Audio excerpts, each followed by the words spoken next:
Lesson 7 ઉષ્મા પ્રસરણ.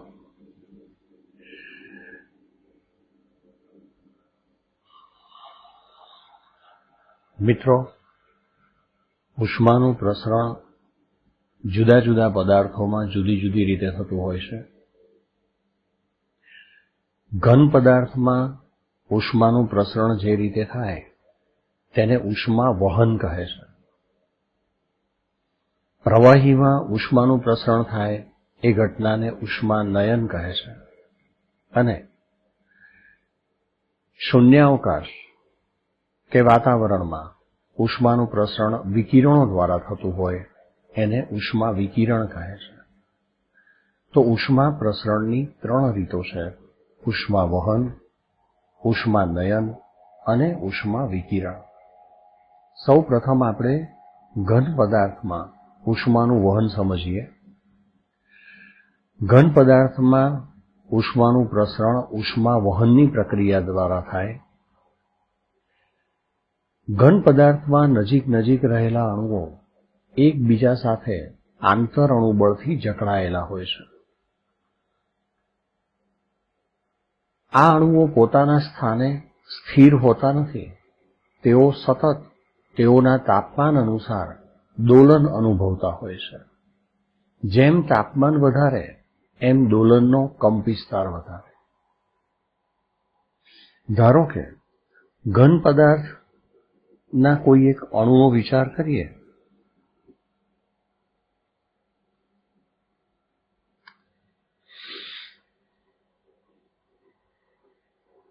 આ અણુ તેના તાપમાન અનુસાર દોલન કરતો હોય છે. નજીકમાં રહેલો બીજો અણુ તે પ્રમાણમાં નીચું તાપમાન ધરાવતો હોય તો તેના દોલનનો કંપવિસ્તાર ઓછો હોય.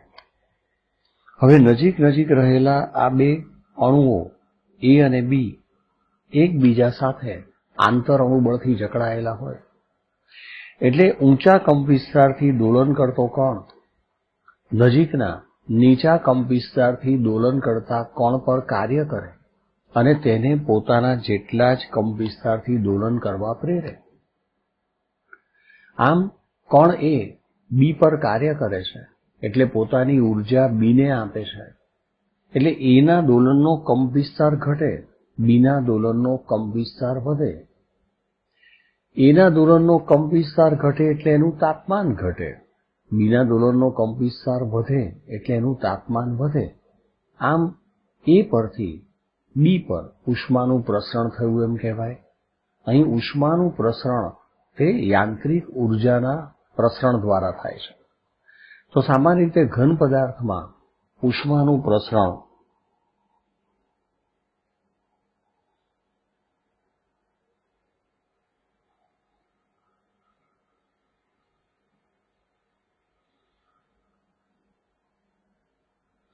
યાંત્રિક ઉર્જા ના સંચરણ દ્વારા થાય છે. આ જે ઉર્જાની આપલે થાય એને ઉર્જાનું સંચરણ કહેવાય. ઉષ્મા હંમેશા ઊંચા તાપમાન ધરાવતા બિંદુ તરફથી નીચા તાપમાન ધરાવતા બિંદુ તરફ યાંત્રિક ઉર્જા સ્વરૂપે પ્રસરણ પામે. ઘન પદાર્થમાં ઉષ્માના વહન માટે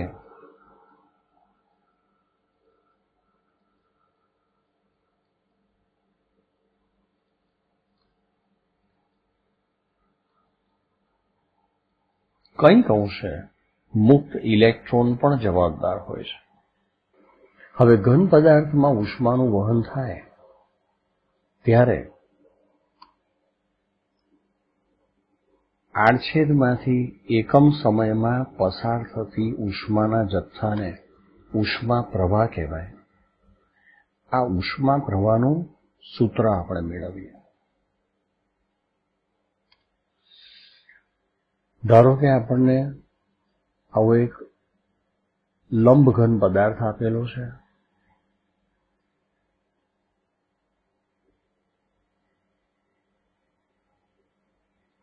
આ લંબઘન પદાર્થના એક છેડાનું તાપમાન ઊંચું છે બીજા છેડાનું તાપમાન નીચું છે, આ ઊંચા તાપમાને છેડો રહેલો છે. આ છેડાનું તાપમાન પ્રમાણમાં નીચું છે, તો ઊંચા તાપમાન તરફથી નીચા તાપમાન તરફ ઉષ્માનું વહન થાય. હવે આપણે અહીંયા બે આડછેદ પસંદ કરીએ છીએ, ABCD અને આ આડછેદ EFGH. આ બે આડછેદ 1 અને 2 આપણે પસંદ કર્યા.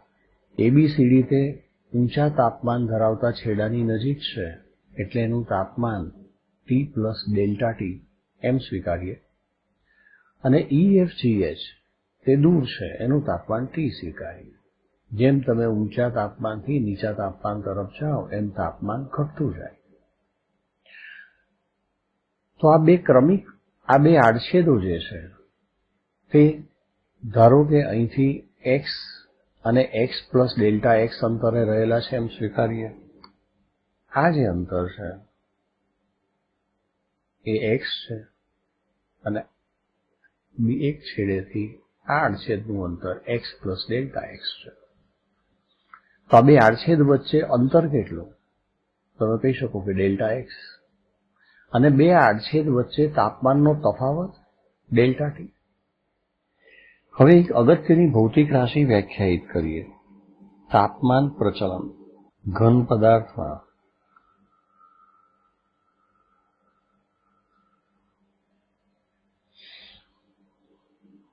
બે ક્રમિક આડછેદ વચ્ચેના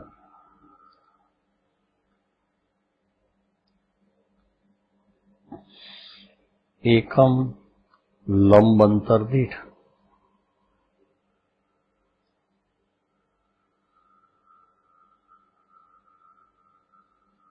તાપમાનના તફાવતને તાપમાન પ્રચલન કહે છે. હવે તમે જુઓ કે અહીંયા આ બે આડછેદ વચ્ચેનું અંતર ડેલ્ટા x છે અને એમની વચ્ચે તાપમાનનો તફાવત ડેલ્ટા T છે. તો ડેલ્ટા x અંતરે તાપમાનનો તફાવત ડેલ્ટા T, તો એકમ લંબ અંતર દીઠ તાપમાનનો તફાવત કેટલો? ડેલ્ટા x અંતરે તાપમાનનો તફાવત ડેલ્ટા T.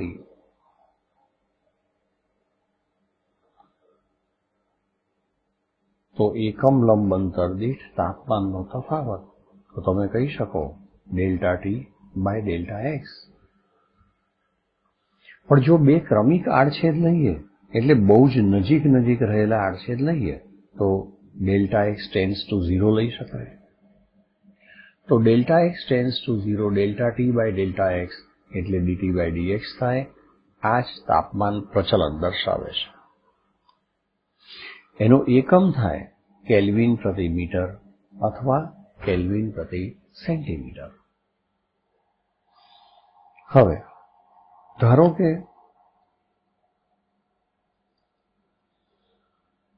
આપેલા આડછેદનું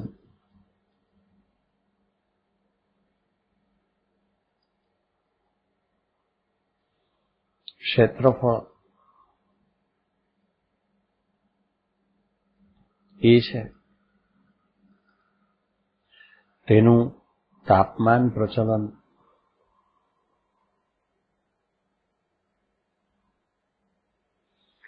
dt બાય dx છે. તેમાંથી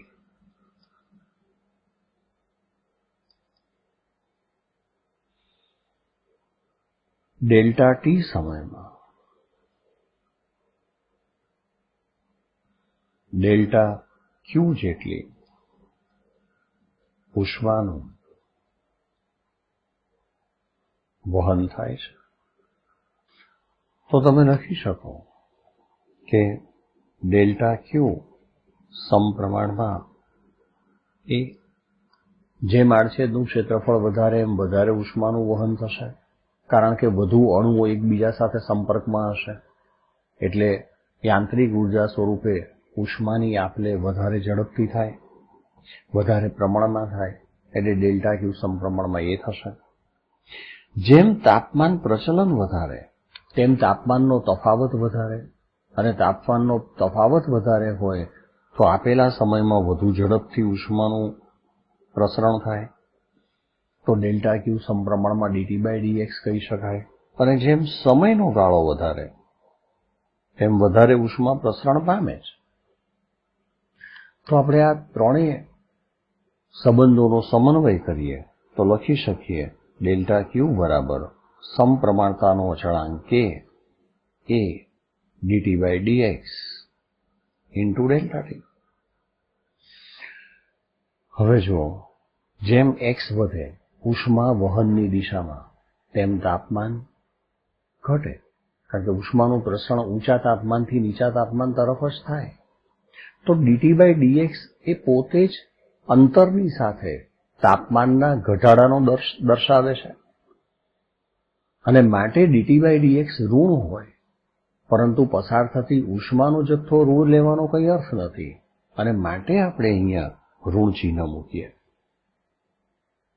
જેથી ડેલ્ટા ક્યુનું મૂલ્ય હંમેશા ધન મળે. તો આના પરથી લખી શકાય delta Q upon delta T is equal to -ka dt/dx. Delta Q by delta T શું દર્શાવશે? આપેલા આડછેદમાંથી એકમ સમયમાં પસાર થતી ઉષ્માનો જથ્થો. આ સરેરાશ ઉષ્મા વહનનો દર થયો. તત્કાલીન ઉષ્મા વહનનો દર જોઈતો હોય તો આપણે ડેલ્ટા ટી ટેન્ડ્સ ટુ 0 લેવું જોઈએ. તો એવી સ્થિતિમાં અને dq/dt is equal to -ka dt/dx આમ પણ લખી શકાય. dq/dt તે ઉષ્મા પ્રવાહ દર્શાવે છે. ઉષ્મા પ્રવાહની વ્યાખ્યા આપણે આપી શકીએ.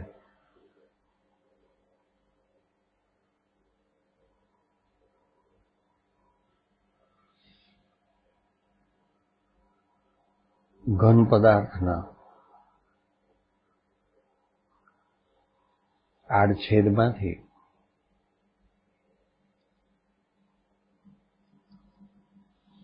એક સેકન્ડમાં અથવા એકમ સમયમાં પસાર થતી ઉષ્માના જથ્થાને ઉષ્મા પ્રવાહ કહે છે.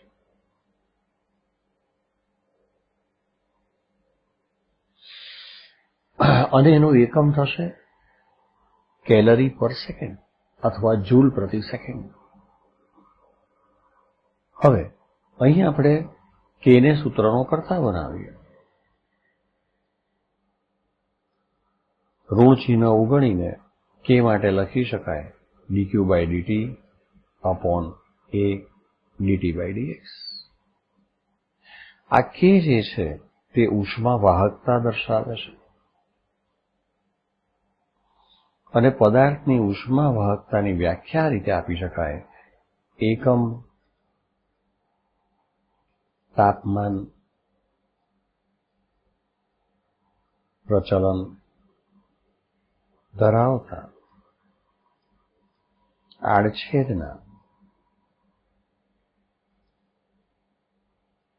એકમ ક્ષેત્રફળ દીઠ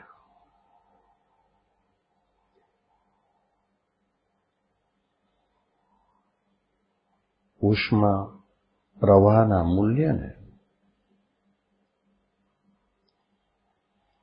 ઉષ્મા વાહકતા કહે છે.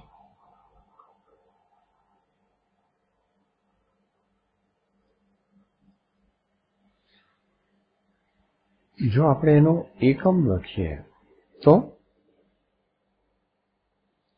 આ થશે કેલરી પ્રતિ સેકન્ડ. કેલરી પ્રતિ સેકન્ડ. ક્ષેત્રફળ મીટર સ્ક્વેરમાં, અને આ કેલ્વિન પ્રતિ મીટર, એક મીટર કેન્સલ થશે એટલે મીટર કેલ્વિન. તો કેલરી મીટર સેકન્ડ કેલ્વિન અથવા કેલરી પર સેન્ટીમીટર સેકન્ડ કેલ્વિન આવો એકમ લખી શકાય.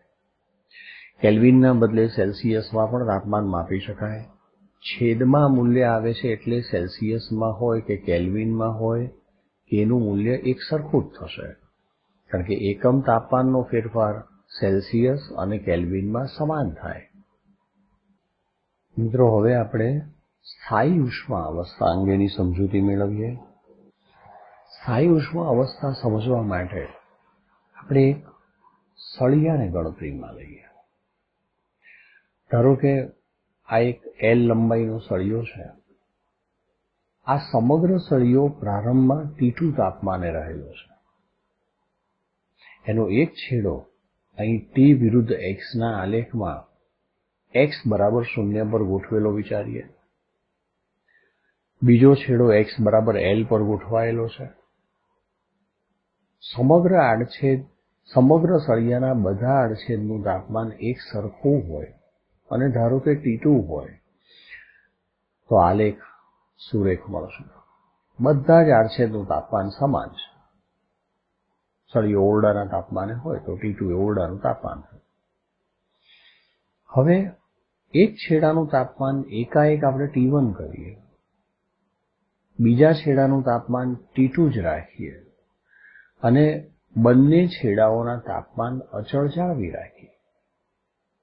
તમને પ્રશ્ન થાય કે આવું કેવી રીતે બને? તો એમ વિચારો કે એક છેડો આપણે બાષ્પમાં રાખીએ છીએ, તો એ છેડાનું તાપમાન કેટલું હશે?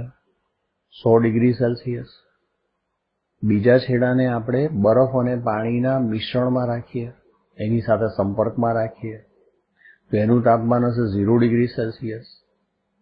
હવે ઉષ્માનું વહન ઊંચા તાપમાનથી નીચા તાપમાન તરફ સતત થતું રહેશે, પણ અહીં જે પણ ઉષ્મા જશે એટલી ઉષ્મા વરાળમાંથી આ છેડો મેળવ્યા જ કરશે, એટલે આ છેડાનું તાપમાન તો હંમેશા 100 ડિગ્રી સેલ્સિયસ જ રહેવાનું. જે ઉષ્મા બીજા છેડે ગઈ તે બરફ પીગાળવા વપરાતી જશે, એટલે આ છેડો જે છે 0 ડિગ્રી સેલ્સિયસ તાપમાને જ રહેશે. તો આ રીતે બંને છેડાઓના તાપમાન અચળ જાળવી શકાય. હવે એકાએક તમે આડછેદ એક છેડાનું તાપમાન વધાર્યું એટલે એની નજીકના આડછેદોના તાપમાન પણ તરત વધશે, પણ આ છેડાના તાપમાનો હજી T2 જેટલા જ હશે. એટલે હવે જો તમે T વિરુદ્ધ X નો આલેખ કોઈ T1 સમયે મેળવો તો આવો બને. આ છેડાનું તાપમાન T1 થઈ ગયું, પણ જેમ આગળ વધો એમ બહુ ઝડપથી તાપમાન ઘટે છે. આ છેડાઓ તો હજી લગભગ T2 તાપમાને છે. જો થોડા સમય બાદ જે તે આડછેદનું તાપમાન વધે, પણ છેડાઓના તાપમાન તો T1 ને T2 અચળ જ રહેશે, એટલે કોઈ T2 સમયે આવો વક્રાકાર આલેખ મળશે. ધીમે ધીમે વક્રતા ઓછી થતી જશે અને બહુ જ લાંબા સમયને અંતે જુઓ, એટલે કે અનંત સમયને અંતે, તો આ આલેખ સુરેખ બની જશે. હવે જ્યારે આ આલેખ સુરેખ બને છે ત્યારે દરેક બિંદુએ ઢાળ સમાન થાય છે. T વિરુદ્ધ X ના આલેખમાં ઢાળ શું દર્શાવે? જેમ Y વિરુદ્ધ X નો આલેખ હોય તો ઢાળ dy/dx કહેવાય, એમ T વિરુદ્ધ X નો આલેખ હોય તો ઢાળ એ dt/dx કહેવાય. તો અહીંયા ઢાળ તાપમાન પ્રચલન દર્શાવે છે.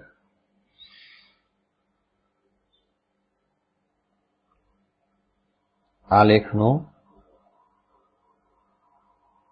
ઢાળ તાપમાન પ્રચલન દર્શાવે છે.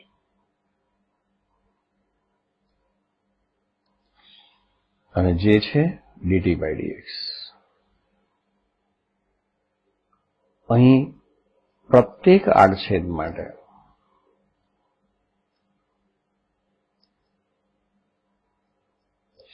dt/dx સમાન બને છે. હવે આપણું જે સૂત્ર છે ઉષ્મા પ્રવાહનું, dq/dt બરાબર -ka dt/dx. આ સૂત્ર અનુસાર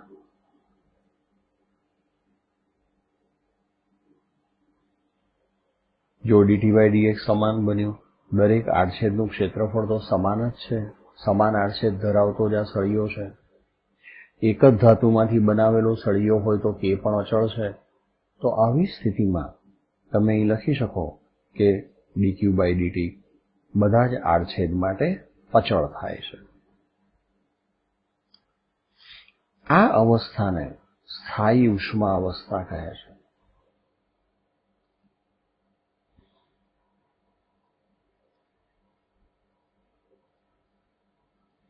તો સ્થાયી ઉષ્મા અવસ્થા એ કોને કહેવાય? આપણે એમ કહી શકીએ કે જો પદાર્થના પ્રત્યેક આડછેદ માટે ઉષ્મા પ્રવાહનું મૂલ્ય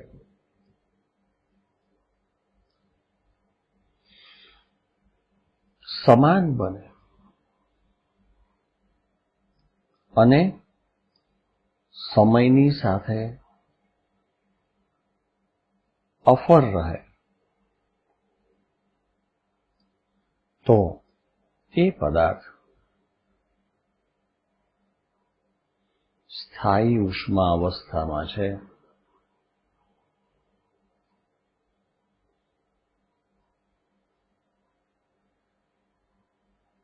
તેમ કહેવાય. ખાસ નોંધો કે જ્યારે પદાર્થ સ્થાયી ઉષ્મા અવસ્થામાં હોય ત્યારે બધા જ આડછેદના તાપમાન જે છે એ અફર થઈ જાય છે, પણ સમાન નથી થતા. તાપમાન તો ઘટતું જ જશે તો જ ઉષ્માનું વહન થશે એક છેડાથી બીજા છેડા તરફ જતા, પણ આ જે તે આડછેદનું જે તાપમાન હોય એ અચળ થઈ જશે. હવે આ તાપમાન બદલાશે નહીં, ત્યારે આ પદાર્થ સ્થાયી ઉષ્મા અવસ્થામાં છે એમ કહેવાય. હા, સમાન આડછેદ હોય તો તાપમાન પ્રચલન સમાન બનશે, પણ દરેક આડછેદમાંથી પસાર થતી ઉષ્માનો જથ્થો પણ સમાન બનશે. આ જે મૂળ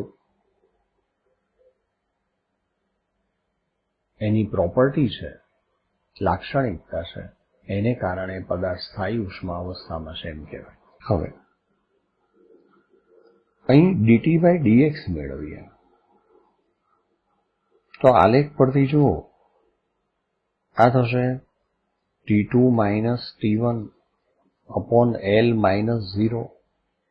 ઢાળ કેવી રીતે શોધાય? y2 - y1 upon x2 - x1. તો બીજા છેડાનું તાપમાન T2 છે, એનું અંતર L છે. પ્રથમ છેડાનું તાપમાન T1 છે, એનું અંતર 0 લીધું, એટલે T2 - T1 upon L. આ તાપમાન પ્રચલન થયું. અને તમે જોઈ શકો કે અહીંયા T2 > T1 છે, અને માટે આ હંમેશા ઋણ જ મળે. તાપમાન પ્રચલન ઋણ હોવાથી તો આપણે ઋણ ચિહ્ન મૂકેલું છે. તો dq/dt ઉષ્મા પ્રવાહના સૂત્રમાં આને અવેજ કરી દઈએ તો આ થયું. તો અહીંયા dq/dt બરાબર ka, જો આપણે ઋણ ચિહ્ન અંદર લઈ જઈએ તો T1 - T2 upon L. દાખલામાં ધ્યાન રાખજો કે ઊંચું તાપમાન T1 લો, નીચું તાપમાન T2 લો, અને તમે T1 - T2 લો તો આ મૂલ્ય ધન જ આવે, પછી ઋણ ચિહ્ન મૂકવાની જરૂર નથી રહેતી. અથવા આને એમ પણ લખી શકાય કે dq = ka T1 - T2 upon L into dt. બંને બાજુ સંકલન કરો તો q બરાબર ka T1 - T2 upon L into t આવું સૂત્ર મેળવી શકાય. તો સ્થાયી ઉષ્મા અવસ્થામાં રહેલા સમાન આડછેદ ધરાવતા પદાર્થ માટે આ t સમયમાં પસાર થતી ઉષ્માનું સૂત્ર છે, અને આ એકમ સમયમાં પસાર થતી ઉષ્માનું સૂત્ર થયું, એટલે કે ઉષ્મા પ્રવાહનું સૂત્ર થયું. હવે મિત્રો આપણે વાત કરીએ ઉષ્મીય અવરોધની.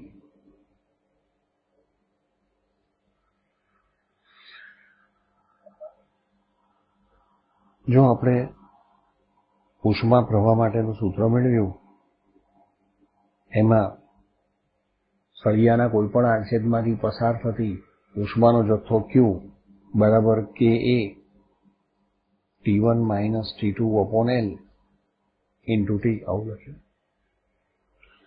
અને આમ પણ લખી શકાય Q by T is equal to Ka T1 minus T2 upon L. Ka ને છેદના છેદમાં લાવી દો તો T1 minus T2 upon L upon Ka. હવે યાદ કરો, 10મા ધોરણમાં ભણ્યા છો પ્રવાહની વ્યાખ્યા. કોઈ વાહક તારમાંથી વિદ્યુત પ્રવાહનું વહન થતું હોય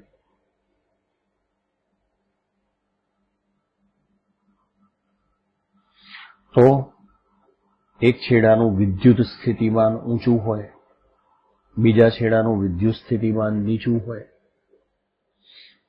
પ્રવાહનું વહન થાય છે એટલે કે ધન વીજભારનું વહન થાય છે.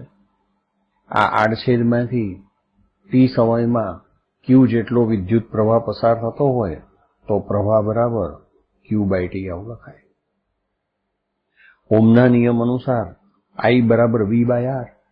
V એટલે વિદ્યુત સ્થિતિમાનનો તફાવત, એટલે હું અહીં લખું V1 minus V2 upon R. R એ વાહકનો અવરોધ છે. આ I એ જ Q બાય T છે. તો જો તમે આ બે સમીકરણોની સરખામણી કરો, આ એકમ સમયમાં આડછેદમાંથી પસાર થતો ઉષ્માનો જથ્થો થયો, આ એકમ સમયમાં આડછેદમાંથી પસાર થતો વિદ્યુતભાર થયો.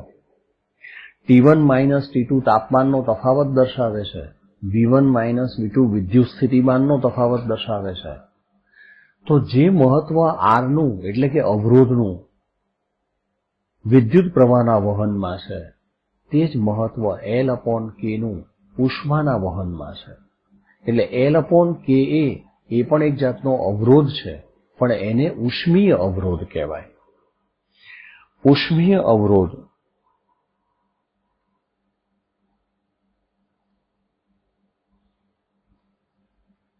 એટલે થર્મલ રેઝિસ્ટન્સ.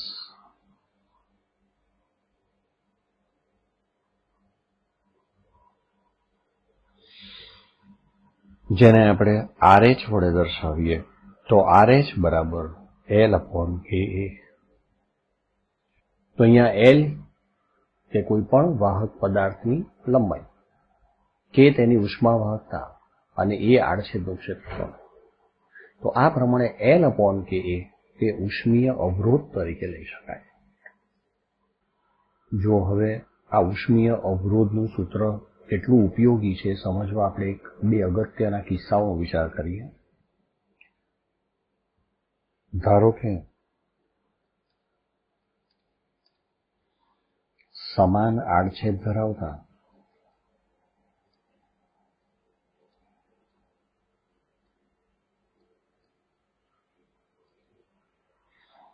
બે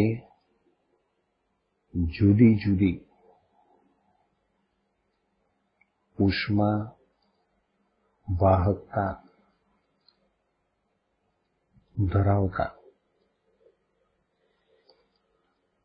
બે સળિયા એક પછી એક ગોઠવેલા છે. આ એક સળિયો છે, એની ઉષ્મા વાહકતા K1 છે, એની લંબાઈ છે સપોઝ L1 છે. એની સાથે બીજો સળિયો આપણે જોડીએ,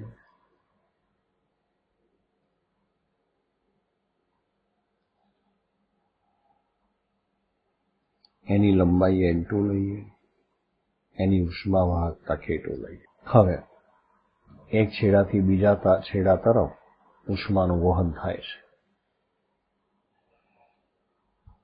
હવે આપણે આ સમગ્ર તંત્રની પરિણામી ઉષ્મા વાહકતા શોધવી હોય તો આ બંને જાણે કે શ્રેણીમાં છે એમ ગણી શકાય, અવરોધની માફક.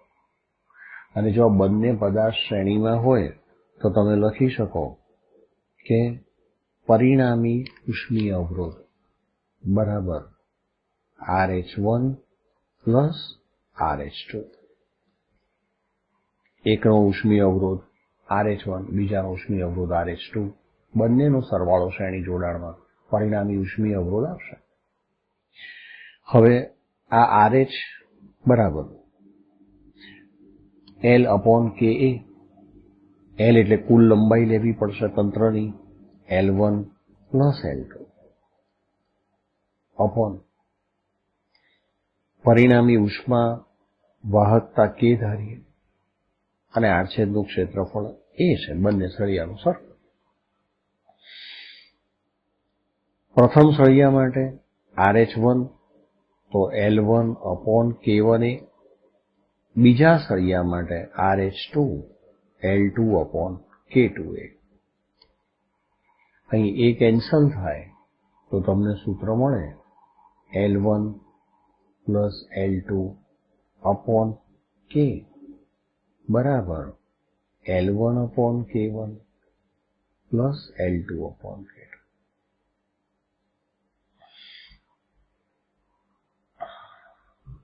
તો આ રીતે K ને સૂત્રનો કરતા બનાવી અને પછી ઉષ્મા વાહકતા મેળવી શકાય.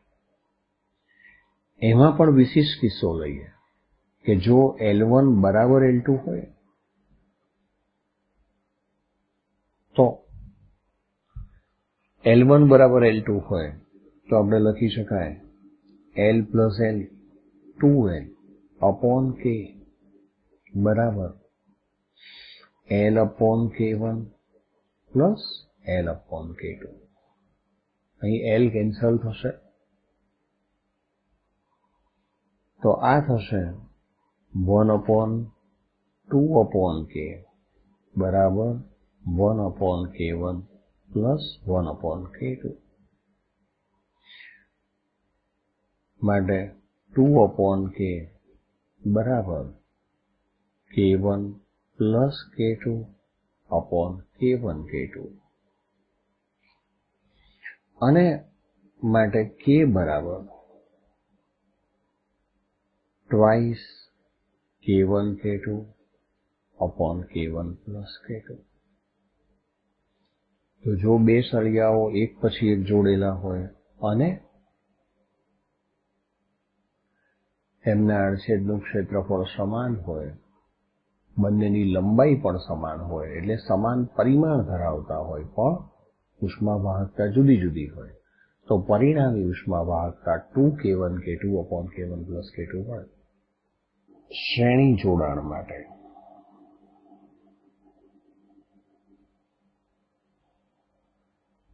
ઉષ્મા વાહકતા. હવે આપણે વાત કરીએ સમાંતર જોડાણમાં રહેલા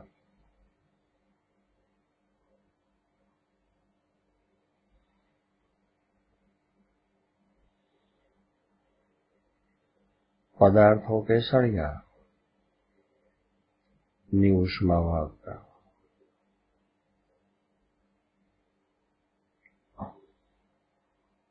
ધારો કે બે અલગ અલગ સળિયા લઈએ, બંનેની લંબાઈ સમાન લઈએ, એકની ઉષ્મા વાહકતા K1 છે, લંબાઈ L છે, આડછેદનું ક્ષેત્રફળ A1. બીજો સળિયો લઈએ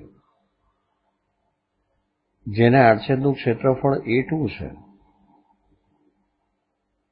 લંબાઈ L જ છે, ઉષ્મા વાહકતા K2 છે. તો તમને ખબર છે સમાંતર જોડાણમાં અહીં ઉષ્માનું વહન એક છેડાથી બીજા છેડા તરફ આમ થાય છે. સમાંતરમાં ઉષ્મા વહે છે. સમાંતર જોડાણ માટે અવરોધોનું સૂત્ર છે 1/R બરાબર 1/R1 પ્લસ 1/R2. તો એ રીતે અહીંયા ઉષ્મીય અવરોધ માટે એને જ લાગુ પાડીએ તો 1/RH બરાબર 1/RH1 પ્લસ 1/RH2. હવે 1/RH L/K, લંબાઈ તો L છે, પરિણામી ઉષ્મા વાહકતા K ધારો અને આડછેદનું ક્ષેત્રફળ થયું A1 પ્લસ A2. RH1 એ પણ L જ છે લંબાઈ.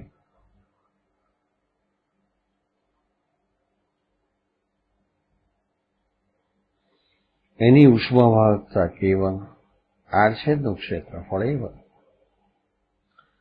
પ્લસ RH2 માટે એ જ પ્રમાણે L2/K2A2.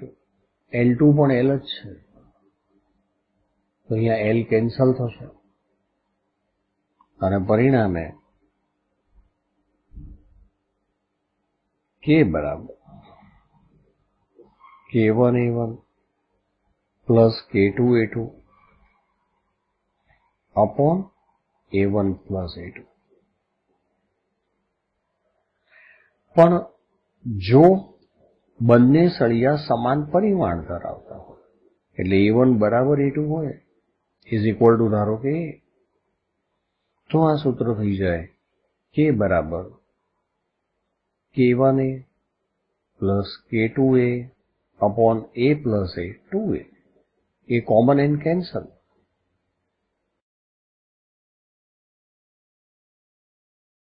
તો જ્યારે બે અવરોધો સમાંતરમાં હોય, એટલે બે સળિયા સમાંતરમાં હોય, ત્યારે પરિણામી ઉષ્માવાહકતા K બરાબર K1 પ્લસ K2/2 એવું થશે.